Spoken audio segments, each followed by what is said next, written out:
Oke, terima kasih banyak Mas Angger yang sudah memperkenalkan saya begitu lengkap ya. Jadi saya agak leluasa nih, saya nggak perlu lagi kenalan secara langsung. Ya, pandemi siapa yang tidak ada di suasana ini ya, Mas Angger ya? Siapa orangnya begitu maksud saya. Kalau tadi Mas Angger mengatakan sebagai wartawan terbatas jadinya ya gerakannya, bahkan mungkin keterbatasan itu nggak cuma aktivitas ya saya rasa ya, tetapi juga kan ada perasaan-perasaan yang masuknya mungkin perasaan yang negatif begitu ya, seperti cemas, takut dan sebagainya yang terkait dengan situasi saat ini. Dan we are in the same boat ya.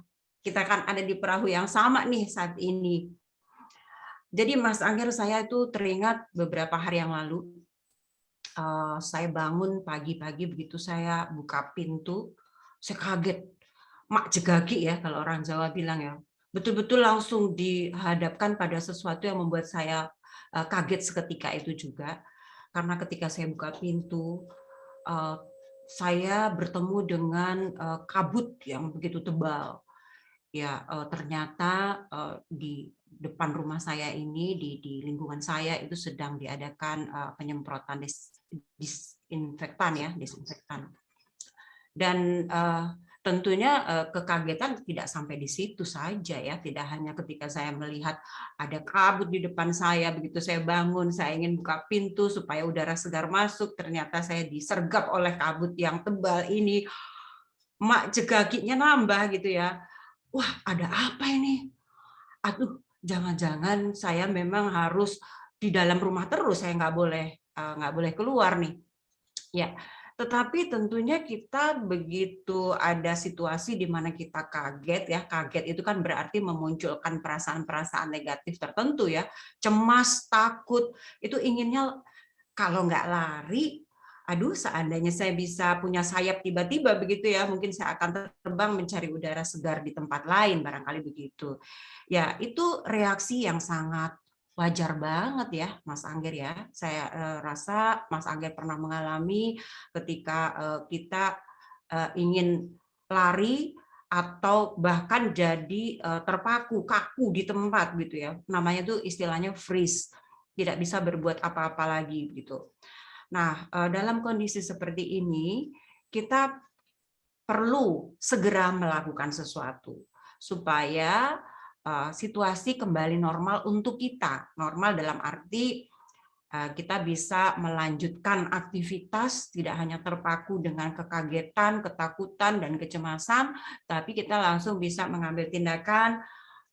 Mungkin saya sih waktu itu langsung tidak langsung tutup pintu ya, saya keluar, saya menemui, karena kebetulan ini yang saya lihat adalah petugas ber-APD gitu ya, bisa dibayangkan kecemasan yang datang ya.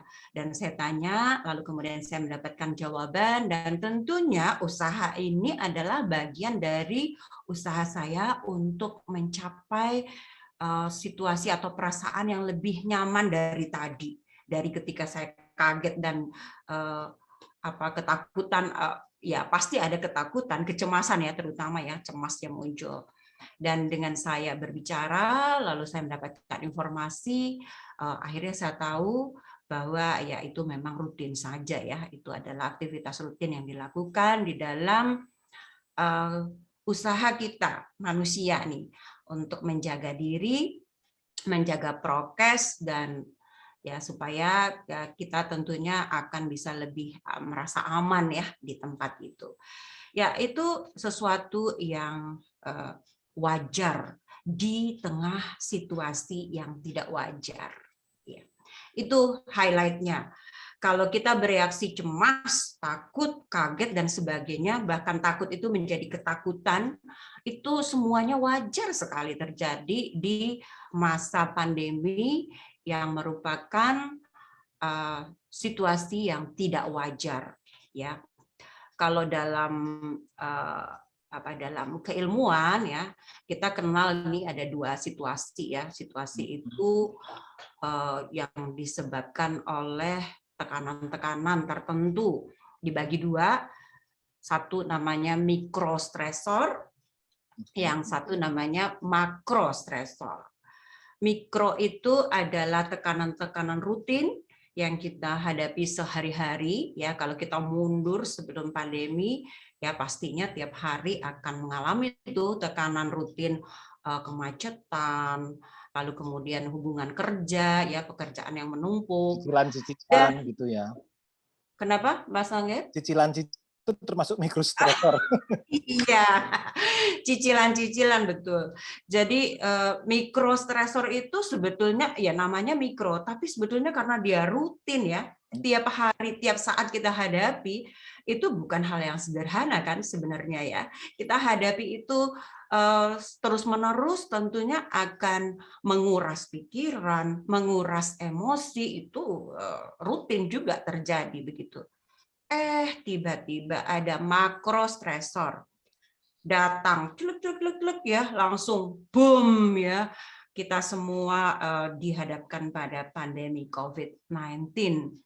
Ya, masih di tengah pandemi itu juga masih ada makrostresor lain yang dialami di beberapa daerah oleh masyarakat kita, bangsa Indonesia, yakni di ada bencana ya, beberapa kali kan di pandemi ini pun ada bencana yang terjadi. Ya, jadi highlight-nya di situ, sekali lagi saya mau tekankan bahwa kalau kita merasakan hal-hal yang kurang nyaman, cemas dan takut, itu hal yang wajar. Ya, sebelum saya melanjutkan nih Mas Angger, mohon izin saya mau menyapa ya sahabat Kompas ya. Oke. Ya, Salam selamat. dulu. Iya, saya tadi langsung nyerocos ya, langsung nyerocos tanpa menyapa. Ya, selamat malam sahabat Kompas yang sudah bergabung di program ini. Terima kasih ya untuk sahabat hati Indonesia, kerjasama Kompas, Harian Kompas, dan alumni Universitas, keluarga alumni Universitas Gajah Mada, Yogyakarta. Dan saya bagian dari Kagama ya. Saya rasa juga sahabat Kompas kan selain artinya selain pembaca dan mungkin juga pemirsa begitu ya, tentunya ada sahabat-sahabat lain yang mungkin baru kali ini bergabung ya. Halo semuanya ya, semoga semuanya sehat, dan satu hal, taat prokes, udah wis manut ya kalau kata ketua Kagama ya, manut toh gitu ya. Oke, dan sekarang saya pikir kalau saya ngobrol nyerocos nanti tidak ada contekan ya Mas Angger. Mohon izin ya saya memunculkan contekan di sini ya. Saya Sambil Mbak Rini menyiapkan contekannya, Iya. sahabat Kompas, dan seperti yang saya bilang di awal bahwa jadi ini webinar ini tidak hanya seperti seminar-seminar biasa, tidak hanya pemaparan saja, tetapi sahabat Kompas bisa konseling langsung. Jadi silahkan menuliskan curhatannya, menuliskan sambatannya, menuliskan pertanyaan-pertanyaannya lewat fitur Q&A. Jadi kami di sini nanti juga akan memilih pertanyaan atau sambatan-sambatan curhatan sahabat Kompas untuk dibacakan, dan kita semua berharap Mbak Rini bisa memberikan rekomendasi, memberikan konseling untuk apa yang sedang sahabat Kompas alami. Tidak perlu khawatir karena kami akan menyamarkan identitas. Jadi kami tidak akan sebut siapa yang sedang curhat saat itu. Jadi silahkan sekali lagi tulis pertanyaan curhatan di kolom Q&A. Silakan Mbak Rini, contekannya sudah siap. Oke. Jadi sudah kelihatan ya layar yang saya bagikan.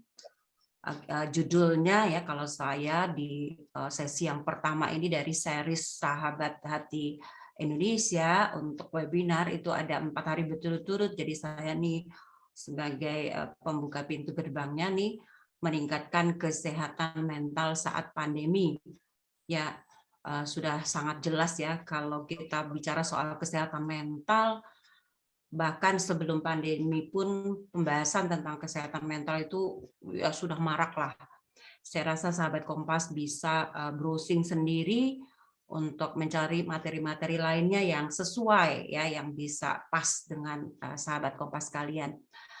Namun tentunya karena saya ada di sini, saya sudah mencoba mencuplikan kira-kira hal-hal yang kita perlu ketahui bersama, kita aware bersama, apa sih sebetulnya kesehatan mental yang dimaksud di dalam seri webinar kita ini, dan sebetulnya kesehatan mental yang sifatnya universal ya, karena kita berada di situasi yang tidak biasa saat ini, yaitu saat pandemi. Nah, tadi saya sudah cerita panjang kali lebar, cukup banyak tadi cerita saya kan ya, Mas Angger ya, sudah menunjukkan bahwa pada masa pandemi COVID-19 ini, kita semua ada di dalam perahu yang sama, we are in the same boat, kita merasa panik, cemas, takut, sedih, itu adalah reaksi yang sangat wajar karena situasi yang kita alami saat ini itu adalah situasi yang tidak wajar. Ya, oke, jadi saya lanjutkan saja. Nah, apa sih sebetulnya kesehatan mental? Kalau sahabat Kompas browsing akan ketemu nih ya, menurut WHO, ya kita merujuk pada Badan Dunia, definisi dari Badan Dunia, kondisi kesehatan mental adalah kondisi sejahtera yang disadari individu, ya saya tekankan tadi dengan intonasi yang kuat, disadari ya, ini merupakan highlight-nya, sehingga seseorang mampu mengelola stres. Oke, gimana saat ini bisa mengelola stres? Mampu bekerja dan tentunya produktif, berarti menghasilkan sesuatu, apapun itu, dan mampu berperan di lingkungan sosial. Kalau di kalangan psikolog dan ilmuwan psikologi ya, kita mengenal dengan istilah kesehatan psikososial. Karena kesehatan mental di sini kan tidak terbatas pada kesehatan individu saya sendiri ya, tetapi saya juga harus memperhatikan kesehatan mental lingkungan saya, teman, keluarga, orang-orang terdekat, bahkan juga orang-orang jauh yang masih bisa kita jangkau. Kalau saat ini kita menjangkaunya tentunya lebih mudah ya dengan teknologi. Nah, oleh sebab itu mari kita simpulkan bahwa kesehatan mental itu adalah suatu kondisi seimbang pada aspek-aspek penting dalam hidup manusia yang meliputi pikiran, ya pikiran itu berarti aktivitasnya berpikir, emosi itu perasaan ya, jadi warnanya banyak, nggak cuma marah-marah doang loh emosi itu ya, jadi emosi adalah perasaan. Kemudian juga perilaku, ya perilaku itu adalah sesuatu yang kita tampilkan, hasil dari olah pikir kita, juga olah rasa kita, itu akan tampil dalam perilaku. Ya, oke, saya lanjutkan dulu ya karena ini sifatnya teori. Mudah-mudahan ini bisa refreshing ya, mengingatkan kembali. Nah, kalau kita menggunakan judul di sini adalah meningkatkan kesehatan mental, maka sebetulnya ya wajar ya di dalam kondisi yang tidak wajar saat ini kalau kondisi mental kita menurun, nah itu perlu ada upaya-upaya untuk meningkatkan kesehatan mental yang terkait dengan tadi dari definisi ini saya sarikan lagi, pikiran, perasaan, dan perilaku. Nah, tentu saja ketika kita berupaya untuk meningkatkan kesehatan mental, kita perlu tahu dulu kan, kesehatan mental kita itu sekarang ini ada di mana? Atau saya sedang mengalami, saya sedang berada di angka berapa ya kalau kita kita angkakan gitu, beri nilai kesehatan mental saya ada di angka berapa dan itu masuk kategori yang mana begitu kan. Nah, oleh sebab itu tentu perlu indikator yang jelas dan juga perlu diukur dengan tepat. Apakah saya nanti akan memberikan ukuran-ukurannya? Oke, kita lihat saja ya. Saya harapkan sahabat Kompas dalam kondisi yang enak saat ini, duduk nyaman gitu ya, bisa menyediakan makanan, minuman, bisa buka masker mungkin karena sudah berjarak ya, sudah tidak berada di tempat yang harus bertemu dengan orang banyak. Ya. Oke, nah saya bilang tadi apakah saya akan memberikan ukuran? Ukurannya itu sebetulnya ada pada diri kita masing-masing, ya. Kita itu dengan orang lain, kondisi kesehatan mentalnya ukurannya itu berbeda satu sama lain. Bisa saja ketika menghadapi sergapan kabut tebal tadi, Mas Angger tidak cegage ya, tidak tiba-tiba kaget buka pintu. Nah, pada saat itu saya kaget karena baru kali itu saya alami. Saya belum pernah sama sekali mengalami tiba-tiba buka pintu ada kabut tebal. Ya baik ya, karena ukurannya berbeda-beda, maka mari sahabat Kompas kita ukur masing-masing aja yuk. Siap. Ambil alat tulis. Kalau Oke. sekarang sih sudah tidak pulpen dan kertas lagi ya. Sekarang mungkin bisa pakai gadget ya. Karena ini nanti sahabat semua akan menjumlahkan sendiri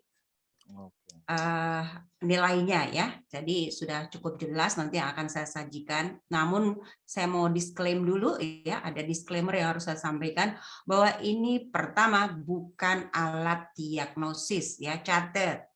Ini juga bukan alat ukur yang menjudge bahwa Anda itu dalam kondisi tersebut ya. Tetapi ini semata-mata alat bantu untuk diri sendiri. Bagaimana kita nanti bisa tahu apakah saya saat ini oke, not oke, butuh bantuan, ya seperti itu. Siap. Ya, sudah siap alat-alatnya? Sudah dong. Oke, Mas Anggir sudah siap, berarti sahabat Kompas yang lainnya juga sudah siap. Jawablah pertanyaan-pertanyaan berikut ini dengan cepat. Langsung nilai sesuai angka pada pilihan jawaban yang Anda pilih. Ya, here we go. 1. Dalam 1 bulan ini, berapa kali saya merasa segar bugar saat bangun tidur di pagi hari? Tulis 1 kalau itu selalu atau terjadi setiap hari. Tulis 2 kalau kebanyakan hari. Tulis 3 kalau hampir tiap hari. Tulis 4 kadang-kadang tapi biasanya tidak. 5 hampir tidak pernah, dan 6 tidak pernah merasa segar pada waktu bangun tidur. Saya pindah ke halaman berikut. Tadi saya katakan cepat kan ya. Nomor 2, dalam 1 bulan ini berapa kali saya harus mencoba menenangkan diri? 1, tidak pernah. 2, hampir tidak pernah. 3, kadang-kadang. 4, agak sering. 5, sangat sering. 6, selalu. Saya pindah.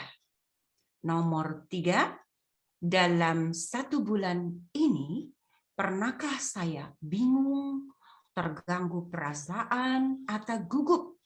1, tidak pernah. 2, hampir tidak pernah. 3, kadang-kadang.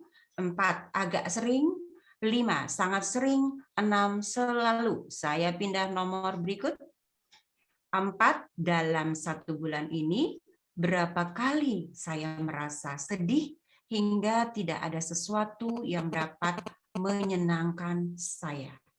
1, tidak pernah. 2, hampir tidak pernah. 3, kadang-kadang. 4, agak sering. 5, sangat sering. 6, selalu. Nomor 5.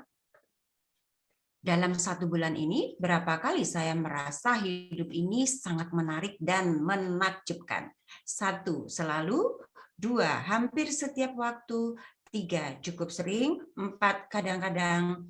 5, sekali-sekali. 6, tidak pernah. Berikutnya, ini pertanyaan terakhir. Direspons ya dengan merasa-rasakan. Apa yang Anda rasakan saat ini? Ini pertanyaan saya buat Anda.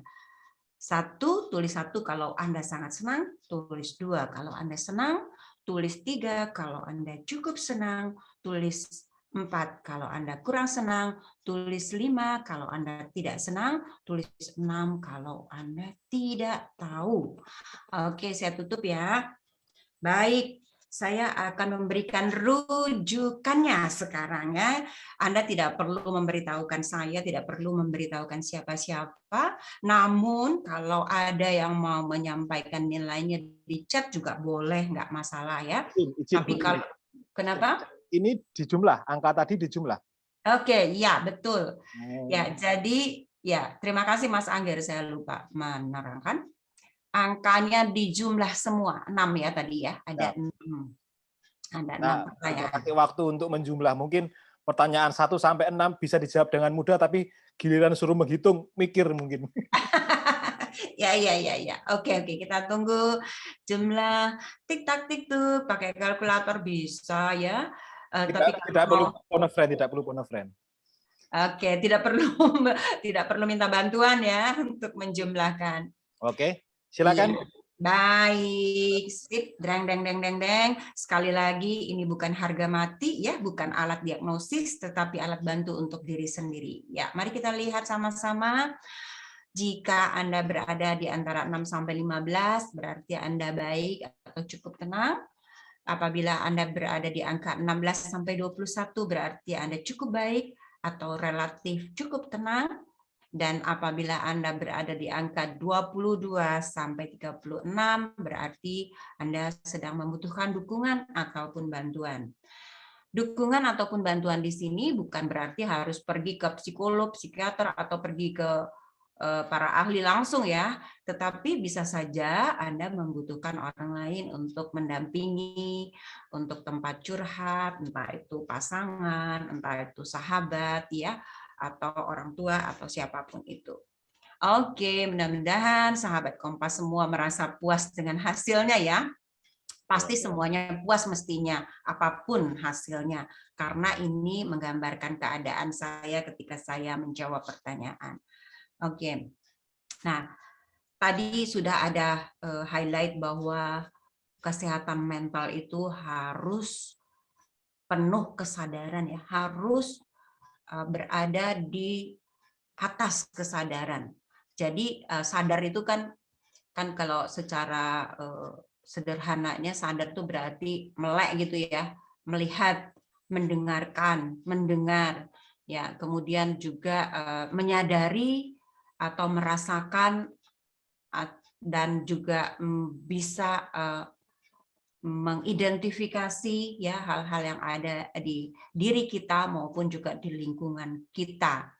Dan apa yang kita alami itu ya namanya memang stres ya. Tadi saya sudah ngobrol soal mikrostresor dan makrostresor tadi ya. Kita sedang terpapar makrostresor nih saat ini. Stresor yang besar ya. Tentu saja kita stres dan kita semua sama ya. Tak terkecuali psikolog dan ya para profesional lain ya saya rasa ya. Tetapi karena di sini adalah bagian dari pelayanan harus selalu aware ya, harus punya kesadaran terus, maka tentunya psikolog tiap hari ya melakukan pengelolaan diri nih, pengelolaan emosi. Jadi kalau kita mengelola stres itu sebetulnya kita mengelola emosi untuk meningkatkan kesehatan mental kita. Jadi kalau kita bilang stres karena apa dan sebagainya itu masing-masing orang berbeda dan tentunya situasi pun walaupun kita sama-sama di masa pandemi tapi situasi setiap lingkungan juga berbeda ya.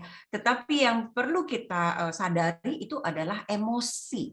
Ya tadi saya katakan emosi itu nggak cuma marah-marah ya. Emosi itu minimal nih menurut peneliti Paul Ekman, seorang peneliti tentang emosi yang sudah ya sangat well known ya tentunya.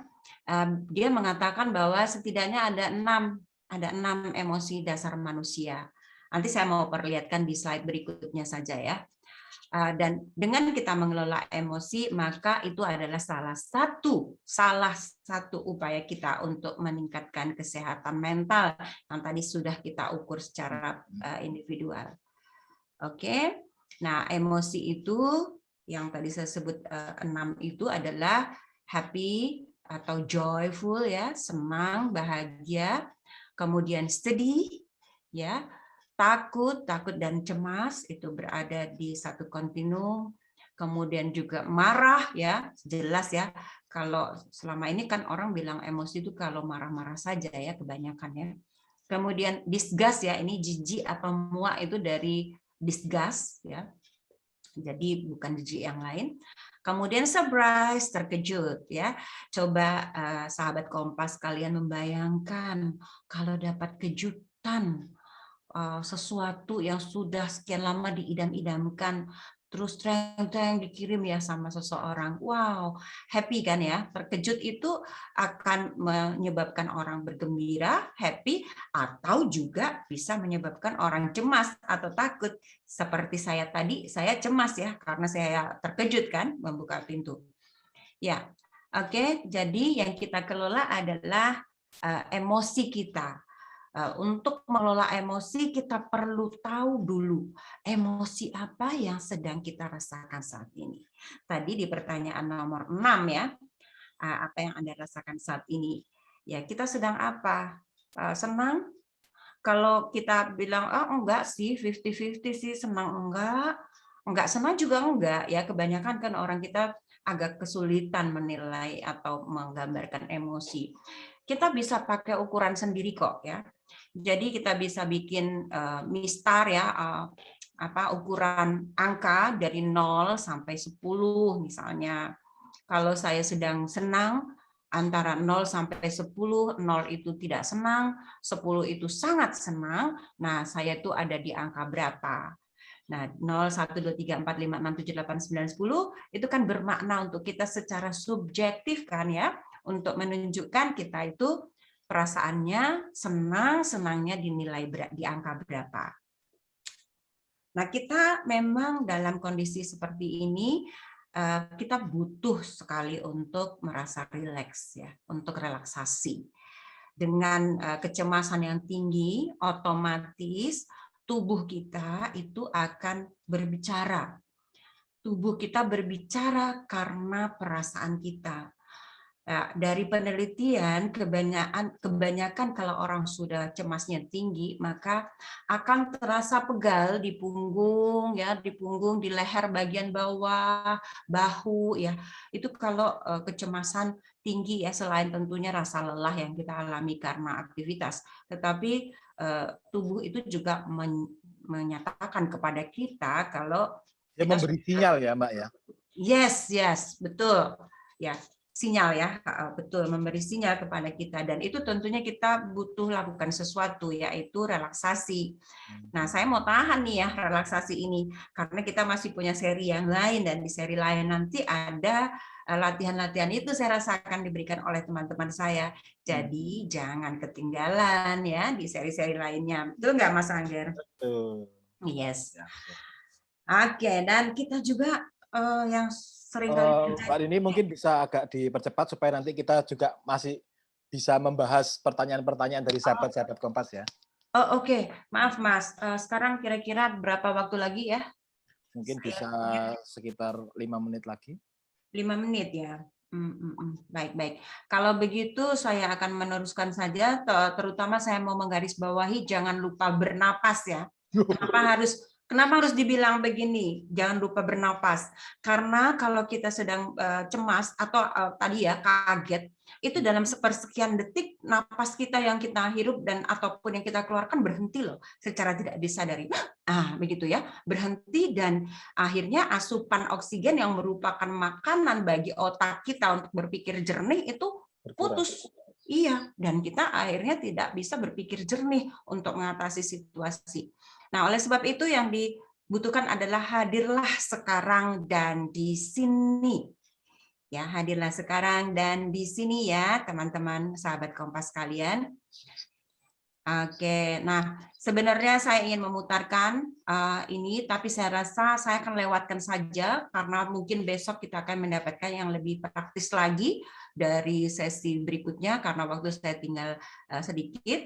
Tidak apa-apa ya, saya lewat yang satu ini. Nah, dalam rangka meningkatkan kesehatan mental pada saat pandemi ini, maka kita sebagai makhluk individu dan makhluk sosial, maka kita tidak hanya memikirkan ke diri sendiri doang dong ya. Kita nggak hanya memikirkan kesehatan kita sendiri, kita perlu meningkatkan kesadaran untuk juga memikirkan orang lain yang disebut empati, ya, dan juga perlunya adanya dukungan sosial. Ya, bentuklah support system dukungan sosial. Karena apa? Karena dukungan sosial ini adalah sahabat, ya kan, sahabat hati ya bagi kita. Ketika kita sedang dalam kondisi ingin berbagi, kalau tanpa dukungan sosial, tanpa kita tahu siapa yang bisa kita hubungi, itu akan menyulitkan. Yang paling gampang saja di lingkungan kita ketika ada yang positif dan harus isolasi mandiri misalnya, ya biasanya kan lingkungan itu akan bahu-membahu untuk saling mengirim makanan, mengirim vitamin, menanyakan kabar, kemudian grup-grup WhatsApp itu akan rame ya, tidak hanya dipenuhi oleh hal-hal yang sangat menyedihkan ya, karena saya juga mengalami setiap hari kita akan mendapatkan kabar-kabar yang sedih. Kalau kita tidak memiliki support system, tentunya ini akan menyulitkan untuk kehidupan atau kesehatan mental kita di saat pandemi. Oke, saya lanjutkan. Nah, seorang guru saya, ya guru yang sangat-sangat saya hormati, Ibu Profesor Johanna Endang Prawitasari, itu telah membuat konsep indikator kesehatan mental atau kita sebutkan kesehatan psikososial, tadi saya sudah jelaskan ya. Dan konsep ini sudah disarikan ya, sudah dimampatkan dengan sangat sederhana yang melekat pada kehidupan kita sehari-hari dari berbagai teori-teori yang ada, dan disebut dengan 4B ya, indikator kesehatan mental 4B, yakni belajar, bekerja, bermain, dan bercinta. Apa itu? Ya, senang ya dengernya ya, kan gampang 4B. Yuk, apa 4B? Yuk disebutkan sama-sama: belajar, bekerja, bermain, bermain, dan bercinta. bercinta. Ya, jadi belajar itu kita lakukan sehari-hari ya, memperoleh pengetahuan, keterampilan baru yang membuat kita menjadi paham dan kita menjadi lebih terampil. Nah, saya sebagai psikolog tentunya saya harus terus belajar. Kalau tidak, saya tidak akan bisa mengerjakan atau melaksanakan tugas pelayanan saya sebagai konselor bagi orang-orang yang membutuhkan. Ya, lalu bekerja. Bekerja itu adalah proses menggunakan aspek perilaku dalam mengubah sesuatu dari tidak ada menjadi ada, ya, bekerja dari bahan mentah menjadi barang jadi, kalau itu masakan atau yang lain, atau bahan baku menjadi barang jadi, dari A menjadi A+. Dan kita sebagai orang yang bekerja itu mengalaminya loh ya, dalam bekerja, karena motivasi orang bekerja kan salah satunya mendapatkan kesejahteraan hidup ya, tentunya ya, memperoleh penghasilan. Maka harus ada outputnya, harus ada yang dihasilkan dari produktivitas seseorang dalam bekerja. Saya lanjutkan ya. Nah, selain belajar dan bekerja, kita juga harus memperhatikan indikator penting ini yang satu, yaitu bermain. Bermain adalah proses interaksi spontan dengan makhluk hidup, baik itu hewan, tumbuhan, dan juga tentunya orang lain, yang menimbulkan perasaan santai dan riang gembira. Wes, pokoknya kalau bermain itu kita happy deh ya, main gitar atau bahkan main games ya, tetapi tentunya bukan edik dalam hal ini. Nonton TV ya, dan sebagainya. Nonton TV bukan nonton yang mikir ya, tetapi nonton yang bikin kita senang.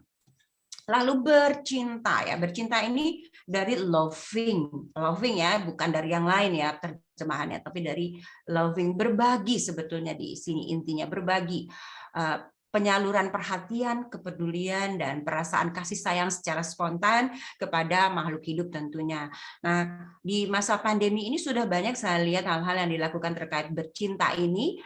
Ada yang bercocok tanam ya, mulai nanam-nanam yang tadinya mungkin jarang, sekarang banyak waktu akhirnya nanam. Itu juga aktivitas bercinta. Lalu punya hewan peliharaan, lalu saling berkunjung secara virtual ya, kita nggak bisa berkunjung secara langsung, kita berkunjung secara virtual, bertanya kabar, memberikan perhatian dengan mengirimkan sesuatu bagi teman-teman yang membutuhkan ya dan sebagainya. Itu bercinta, tapi juga bercinta itu bisa saja dengan pasangan ya di rumah, mungkin karena work from home jadinya akan lebih sering berkumpul dengan pasangan dan saling berbagi kasih ya, yang tadinya jarang ngobrol jadi sering ngobrol, curhat-curhatan, mungkin kecuali Mas Angger di sini ya. Ya Om Angger. Sorry. Oke, saya lanjut. Ya Om Angger ini jauh nih dari Banyuwangi dari anak ya. istri. Banyuwangi ya. Nah, jadi dari 4 indikator ini, 2 yang pertama yaitu belajar dan bekerja itu kita itu sangat menguras energi banget ya. Kita menguras pikiran, kita menguras emosi juga dalam hal ini ya, karena dalam belajar dan bekerja kita kan harus mikir, harus melakukan sesuatu. Nah, oleh sebab itu harus dibalance nih, harus diimbangi dengan bermain dan bercinta yang merupakan proses pengisian ulang energi, recharge ya. Kita recharge, kita colokin dulu untuk kita isi lagi ya. Nah, untuk bercinta saya mau kasih catatan lagi, untuk bercinta itu juga terkait dengan hubungan kita dengan pencipta ya, dengan dalam aktivitas spiritual ya. Saya perlu garis bawahi juga bahwa aktivitas spiritual bukan hanya sekedar menggugurkan kewajiban ya, tetapi kita betul-betul memang rindu untuk menyampaikan kepada yang kita yakini, mendengarkan apa yang kita rasakan, masalah kita, dan memanjatkan doa kepada yang Maha Kuasa, begitu ya. Nah, demikian maka untuk belajar itu kata kuncinya terjadi proses perubahan, untuk bekerja itu kata kuncinya terjadi proses pembuatan, bermain terjadi refreshing, penyegaran, dan bercinta terjadi proses berbagi. Ya, ini sebelum saya berbagi kepada orang lain dan juga di kelompok-kelompok lainnya tentang hal ini, saya juga menjalankan sendiri dalam kehidupan saya sehari-hari karena saya merasa bahwa saya butuh untuk terus-menerus mengukur keseimbangan ini. Namun karena waktu kita tidak banyak untuk berbicara tentang masing-masing ya, karena perlu kita ketahui juga porsi dan proporsinya tentunya ya. Jangan sampai bermainnya jadi lebih banyak gitu ya, sementara belajar dan bekerjanya ketinggalan dan akhirnya kita tidak memiliki lagi penghasilan untuk menghidupi kehidupan kita. Tapi Ya. tidak harus urut ya, Mbak ya. Kenapa? Tidak harus urut, harus belajar dulu, bekerja dulu. Iya, ini sebetulnya kan berurutan sesuai dengan proses perkembangan kita kan ya. Manusia itu kan lahir akan ada proses belajar dari setiap tahap usianya, begitu ya. Nah, dan proses ini berurutan terjadinya ya, belajar, kemudian kita akan menjadi orang yang menghasilkan sesuatu dengan bekerja, walaupun itu mungkin bukan gaji, bukan uang ya, tetapi pujian bisa saja kan itu akan mendatangkan perasaan berharga dengan bekerja. Lalu bermain dan bercinta ya. Bermain di sini itu bukan usia bermain pada anak-anak ya, yang dimaksud di sini ya, bukan playing anak-anak, tetapi bermain yang menimbulkan perasaan senang, riang, dan gembira itu. Iya, oke. Saya lanjutkan dulu ya, Mas Angger ya. Oke. Boleh, waktu saya kan tinggal sedikit sekali nih ya. Nah, jadi saya kembali lagi saya mau mengingatkan bahwa ketika kita meningkatkan kesehatan mental, terutama di saat pandemi saat yang tidak biasa ini, maka tingkatkan kesadaran sesadar-sadarnya. Biarpun kita sedih, biarpun kita lagi marah, takut, cemas, tapi ingat kita harus sadar, meningkatkan kesadaran kita untuk bisa berpikir jernih.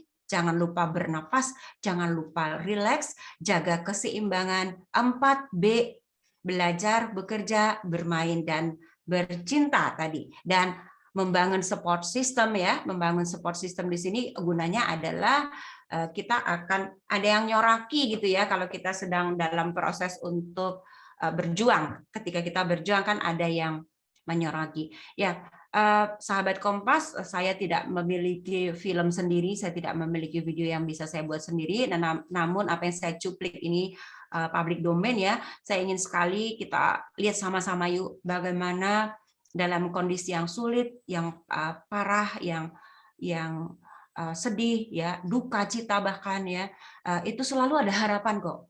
Hope ada di depan mata kita. Hope ada di sana, ada sinarnya di sana. Kita hanya perlu kesadaran, kita hanya perlu tidak putus asa untuk selalu berusaha, dan kita butuh support system.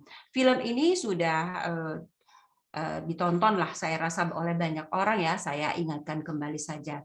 Yuk kita saksikan sama-sama.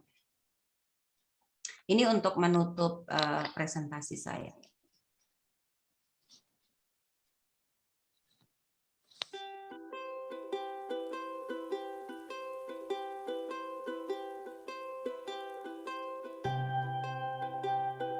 Kering kerontang. Aku payah sekali aku.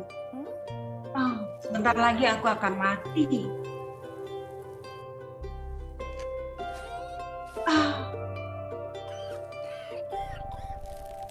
Temanku mati. Saudaraku. Aku harus bertahan. Supaya banyak orang bisa bertahan karena aku bertahan. Ayo. Ya, sebagai support system kita akan memberikan semangat kepada teman kita yang sedang berjuang. Pada sahabat kita, saudara kita yang sedang berjuang. Ayo, kamu bisa. Ayo. Kamu bisa. Ya.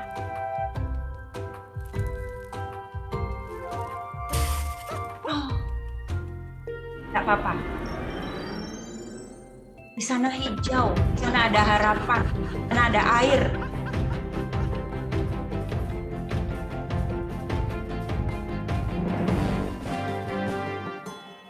Ayo sedikit lagi, ayo.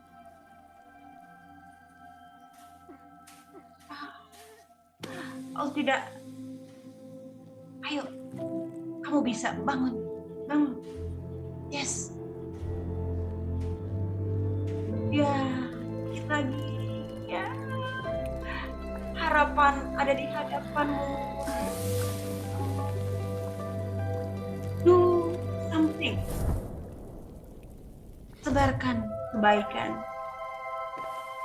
Sebarkan cintamu.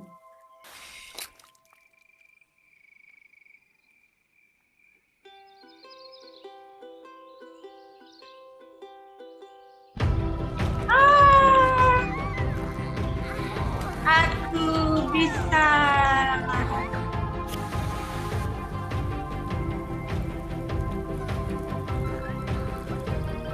Kami bertahan. Yes. Ya, kredit title-nya saya pertahankan di sini dulu supaya terlihat siapa yang membuat.